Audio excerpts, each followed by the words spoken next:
Ma'asyiral muslimin wal muslimat, the New World Order NWO yang kita kenal dimotori oleh Illuminati dan Freemasonry punya program. Target mereka 2022,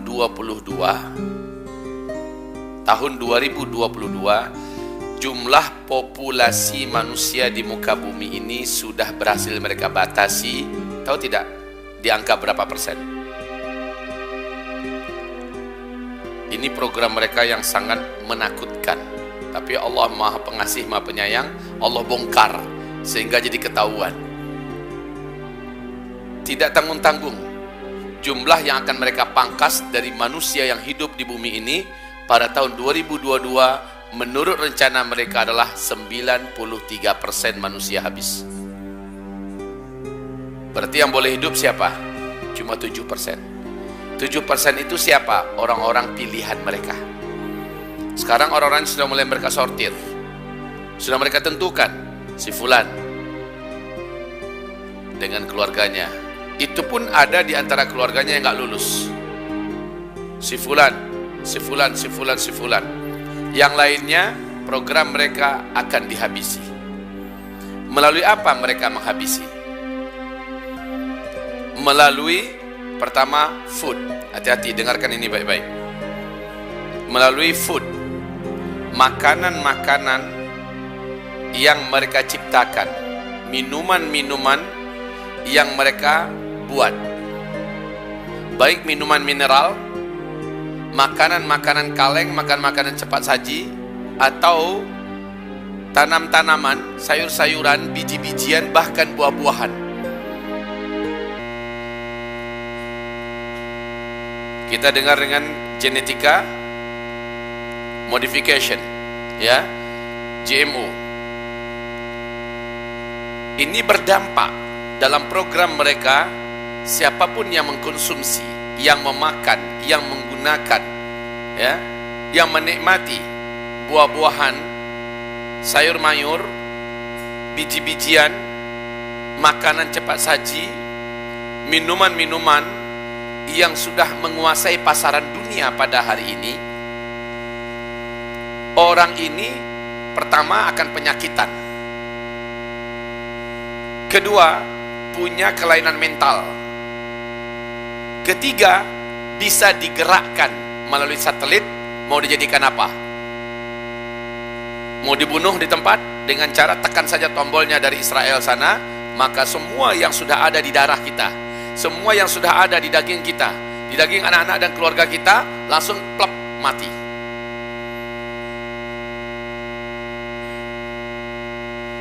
Luar biasa yang mereka lakukan kepada kita, dan ini kepada umat manusia. Mereka nggak pilih-pilih ya, Muslim saja, tidak. Pokoknya dalam program The New World Order, program mereka yang boleh mengisi dunia ke depan hanyalah orang-orang mereka saja. Kalaupun ada orang-orang di luar mereka yang mempunyai loyalitas untuk mereka, hanya kalangan tokoh-tokoh dan keluarga pedagang-pedagang sukses dunia, para pemimpin-pemimpin yang memberikan sembah sujud mereka kepada Zionis internasional. Jadi melalui makanan. Negara manapun di muka bumi ini sekarang sudah berhasil mereka masuki, apalagi Indonesia yang sangat rapuh. Sekarang coba lihat Indonesia, apa saja diimpor. Apa saja diimpor. Yang paling vital, beras. Kurang apa sawah ladang kita di Indonesia ini? Impor. Gula impor, garam impor, kedelai impor, bawang impor, jagung impor. Kayaknya kita ini bukan apa-apa di negeri sendiri, semua serba diimpor. Ada yang ngaku di Pekanbaru, dia punya mat muslim. Apa katanya? Sekarang kita ingin mencari beras yang asli, dicocok tanami oleh pribumi. Ternyata dibatasi. Dibatasi tidak boleh lebih dari 1 ton.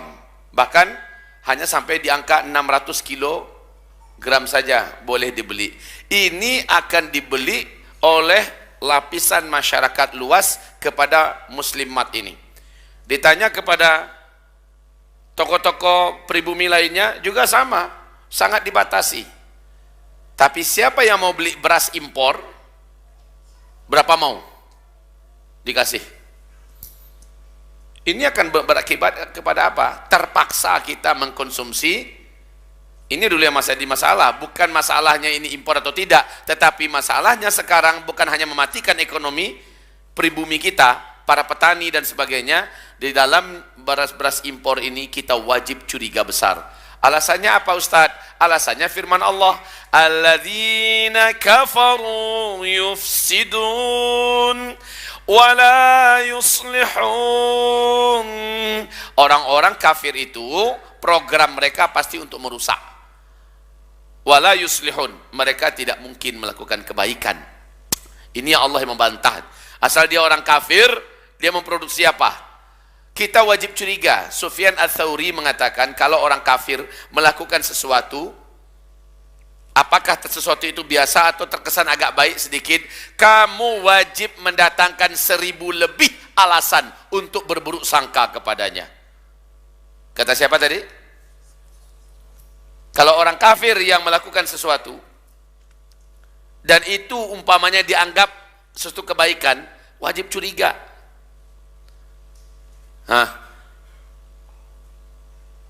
Kebalikannya, kalau muslim yang bagus, muslim yang baik, melakukan sesuatu yang kesannya agak salah atau mungkin keliru menurut kamu, wajib datangkan 1000 lebih alasan untuk berbaik sangka kepadanya. Begitu ya. Jangan dibalik. Selama ini yang kita dengar itu logikanya dibuat terbalik. Kalau dari muslim aja curiga aja bawaannya. Tapi kalau sudah dari kafir, kalau sudah dari mata sipit, kalau sudah dari asing, oh dah kayaknya itu sudah. Wahai hamba-hamba Allah, saudaraku, melalui food, mereka punya target mengatur kita melalui satelit dengan makanan yang kita masukkan, dan makanan itu menjadi bahagian dari darah kita, bahagian menjadi daging kita. Seharusnya kita sekarang ini di akhir zaman wajib memprioritaskan standar makanan menurut Al-Quran. Makanan yang punya kandungan GMO, buah-buahan, sayur-sayuran, bahkan ikan-ikan yang bukan ikan laut ya, yang masih agak steril sekarang ini adalah ikan-ikan laut. Ikan-ikan tambak ya, ikan tambak, ikan kolam yang sudah mengandalkan pelet, apalagi lele yang rata-rata dipelihara dan dikasih pelet, ayam yang sifatnya unggas rata-rata mengandalkan pelet, bahkan binatang berkaki 4 sekelas kambing, sapi, kerbau, apalagi yang mereka ternakkan ya, yang diternakkan sekarang ini rata-rata mengandalkan makanan-makanan yang mengandung GMO. Ketahuilah bahwa kandungan ini sangat-sangat berbahaya di segi mental. Di segi mental, apa yang terjadi? Di dalam kandungan makan itu sudah dimasukkan hormon yang bisa menyebabkan siapapun yang mengkonsumsinya akan mengalami penyimpangan mentality. Mengalami penyimpangan mentality, macam-macam. Di antaranya yang paling mencolok sekarang ini adalah LGBT. Ini yang paling mencolok. Saya mula-mula nggak percaya, masa iya sih? Ternyata di depan mata kepala saya sendiri saya saksikan. Saya sendiri menyaksikan. Seekor kuda dibeli dari Jakarta. Kuda ini tinggi, hitam, cakep, Masya Allah. Dibawa ke Pekanbaru. Pas kuda itu datang, maconya tuh kuda. Jalannya gagah, loncatannya luar biasa. Saya aja terpesona melihat. Kata saya, mestinya Saya yang di atas kuda itu. Karena melihat itu kuda merasa pantas, jalannya hebat segala macamnya. Lewat kuda-kuda betina, nggak minat, cuek dia. Bener. Saya bilang, ini kenapa? Saya bilang, ini gelding nggak? Enggak. 2 biji pelirnya lengkap. Kalau gelding kan 2 biji pelirnya hilang. Lengkap, normal. Biasanya reaksi langsung, namanya kuda. Kan tahu aja kuda, kalau ngeliat cewek langsung cewek, kan gitu kan? Hah? Langsung tanda kelelakian kejantanannya muncul. Nah ini enggak. Dia cuek bebek aja, lewat dekat-dekatnya dia biarkan aja. Agak curiga sedikit sih. Kok kenapa ya gitu? Salah satu kuda-kuda jantan lepas.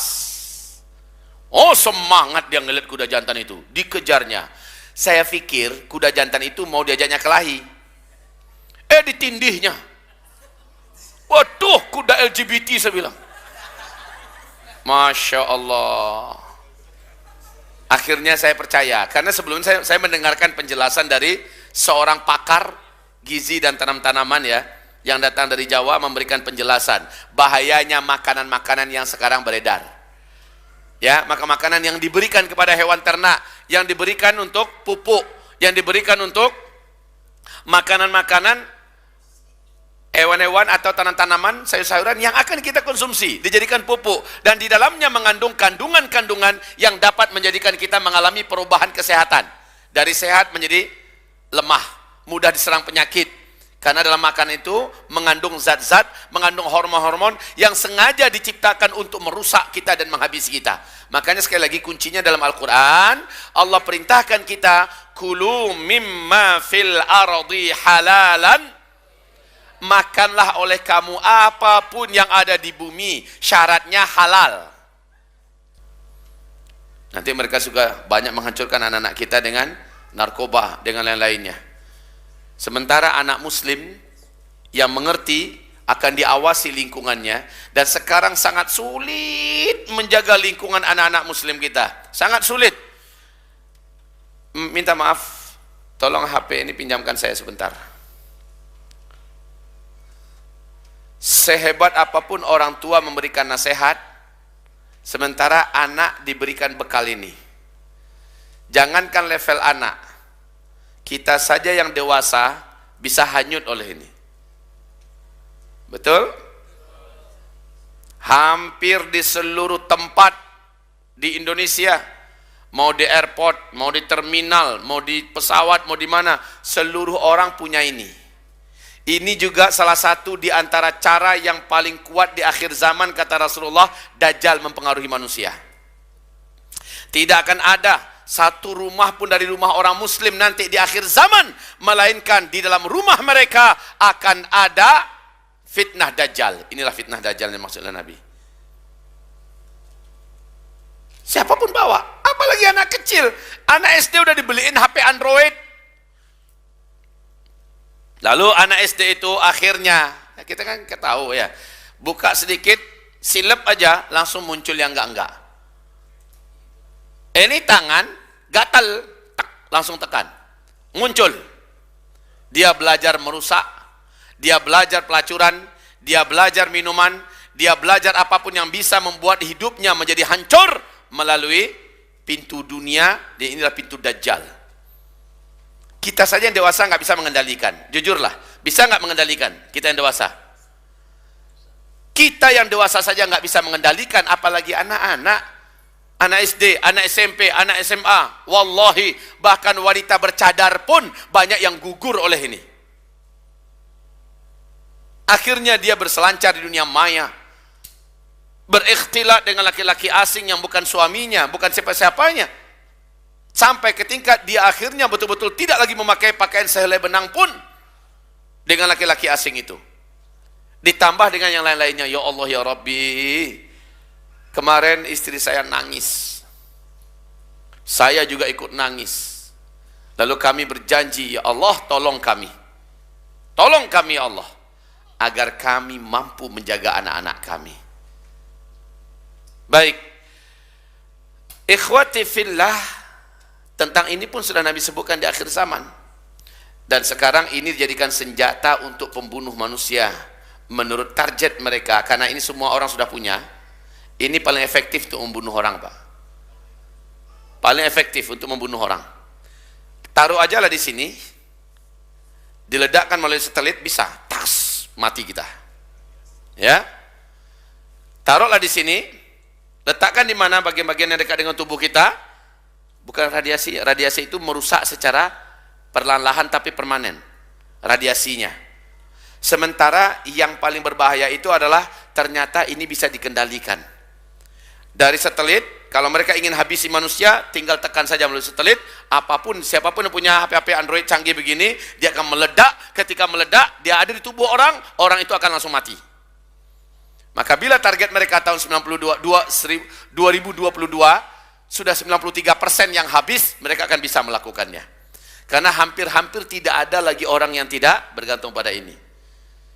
Sungguh saudara-saudara, Bapak Ibu, wahai para remaja-remaji, pemuda-pemudi, kalaulah seandainya kita bisa menimbang maslahatnya dengan mudaratnya, ternyata kebutuhan kita yang paling utama dengan ini apa? Tolong jawab. Komunikasi, kan, nelfon. Betul? Nelfon, SMS paling.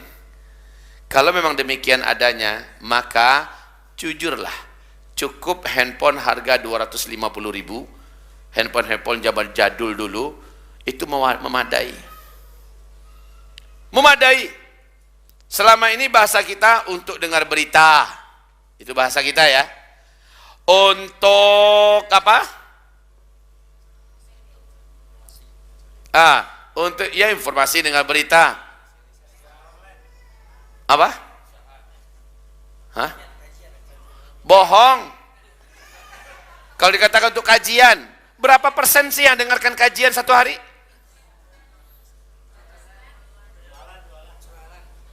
Untuk jualan. Kalau bagian dagang, jualan.